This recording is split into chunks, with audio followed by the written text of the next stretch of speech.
Lindsay, it's so good to see you. It's so good to it's been see too you. long. Welcome back. Thank you. It's been 3 long years. I know. It's so crazy to think that we haven't had a CMA Fest for 3 years because we missed a couple years there with the pandemic, and it's amazing to see everybody back together. You know, there are fans that like I haven't gotten to see for 3 years, and like life things have happened, and they've moved and gotten married, and all these exciting things. So it's amazing to have everybody back together this year. So tell us about your CMA Fest week, because it's been a crazy one, hasn't it? Like, how much sleep have you had in the last 4 or 5 days? It's been a crazy one. I mean, I've slept like 3 or 4 hours the past week, it feels like. But we've had such a good CMA Fest. I mean, we kicked off Riverfront stage with Jimmy Allen and Hardy on Thursday.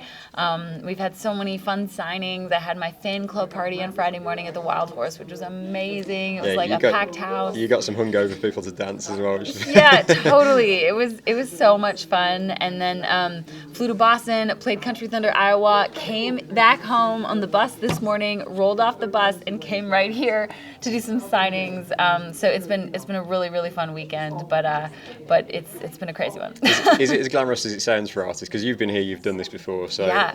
I'm guessing there's a lot glamorous. going on. No, It is never as glamorous as it sounds or as it looks, and I guess that's part of like the showbiz side of it. Yeah. But yeah, it's never as glamorous. I always say like I travel for a living and I write songs and play guitar as a hobby. So you got new music out, which we're so excited about, right on time.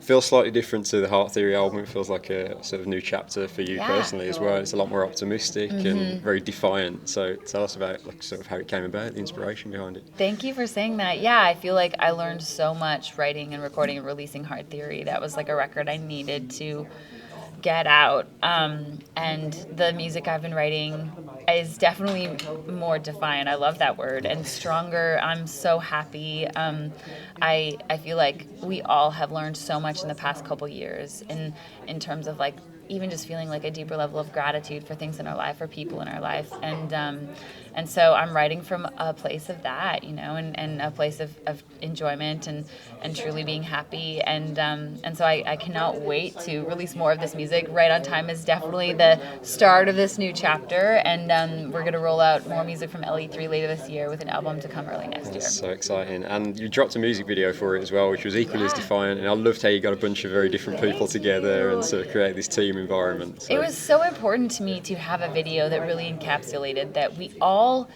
feel this sometimes, you know, that we may be falling behind in our life, regardless of what age we are, what our story is, what our background is, where we're from. And so it was really important for me to get like a group of people from completely different backgrounds and yet have like a support group, like sitting together in like an AA circle and have a right on time support group and being like, look, we all go through this and we are all right on time in our own lives, you know, like it is so normal to feel societal pressures or pressure from social media or pressure from friends and family, but it's so important to remember that like we're writing our own story. Absolutely. And we don't need to compare that to anybody else, and you can never be late to your own party. Absolutely. And you mentioned you've got a bunch of new music coming out. How much have you got in the can? Was it a very creative period for you the last 2 years with nothing else to do? Because I can imagine you sitting at home noodling, you know, doing what you do. Yeah, I don't sit still very often, and so it has been a very creative past couple years, and I have almost so much music that now it's deciding like what to put out and when, because there's like too much music to release, but that's a beautiful problem to have, and we're just excited to be back out on the road this summer. You know, we're coming back over to the UK with the Cadillac 3, which I'm so excited about. We'll be headed over to Germany again and Australia again, and so I cannot wait to see everybody's faces and show them some of this new music. Yeah, we can't wait either. And I just want to talk to you about the duet you did with Chase Beck as well. Yeah. Can't Do Without You. Tell us how that came about first of all, because I know you're label mates, but how did this whole concept come about? It actually came out because we were label mates. I've always been such a fan of Chase on the show. He just has such a good voice and such a distinctive voice, and so I was just such a fan of him. And then when he signed at our label, I was like, oh my gosh, we're label mates now. And so we were hanging out, just jamming one day, and the head of our record label was like, you guys need to do a song together. Like, I have the perfect song, and it just happened so naturally that we were like, we need to put this out. That's awesome.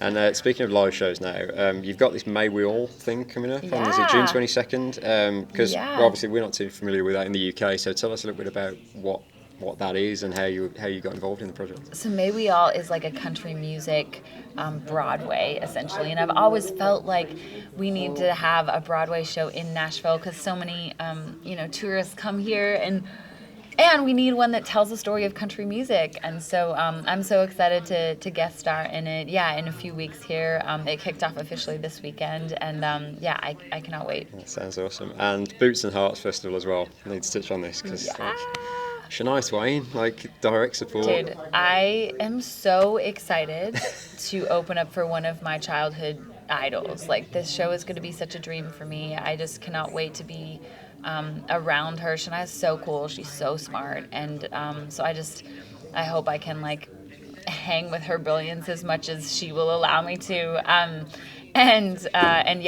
just honored to open the stage for her. My band and I have been dreaming up cool things that we can do throughout our set, and we're ready. Yeah, someone would have said 10 years ago you're going to be opening for Shania Twain. I would have said they were crazy. I would have been like, stop it right now, you're insane. Yes, you're insane. And also, when can I do that? And like you mentioned earlier, you come into the UK to perform with the Cadillac 3, but also the Long Road Festival as well, which is local to me, so I'm so excited about that. I cannot wait. We wanted to play the Long Road Festival for years, so we're so excited to get back over to the UK and play it again. It's going to be so much fun. I'm counting down the days. Yeah, you've been such a friend of the UK over the years, and it really feels like you've got such a rabid fan base there now.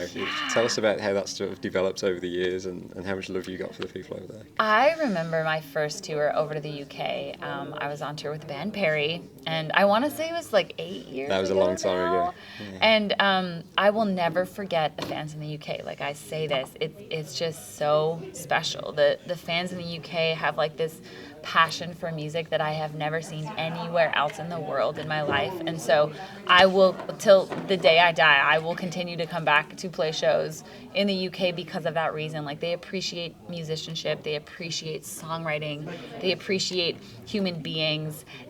My first sold out show at the Borderline. I know the Borderline isn't open anymore. That's such a shame, isn't it? It's such a shame. I love that venue so much, but I will never forget walking out on stage. It was my first headlining show I had ever played in London. And the crowd was so loud the whole entire show. I didn't even need to stand at the mic. They would just carry. They knew every single word to every single song on my record, not just the singles, but B-sides, deep cuts. It filled my heart so much that I love you guys so much, and I cannot wait to come back to the UK. That's awesome. And the Cadillac 3 is a really interesting one because they've forgive me if this sounds selfish, it feels like they've been welcomed even better in the UK than they have back home. Honestly, they have huge audiences really over there. So what an opportunity that is for you to join those guys. They have such an incredible following. They're such good dudes. They're so musical, and it lets me lean into the rock side of my music, which I love, and so I cannot wait to be on the road with those boys. Yeah, that's awesome. Well, Lindsay, best of luck with the new music. We always love chatting with you. Thank you so much. It's so good to see you. Welcome back to CMA Fest, and we'll see you across the pond. See you in a couple of months.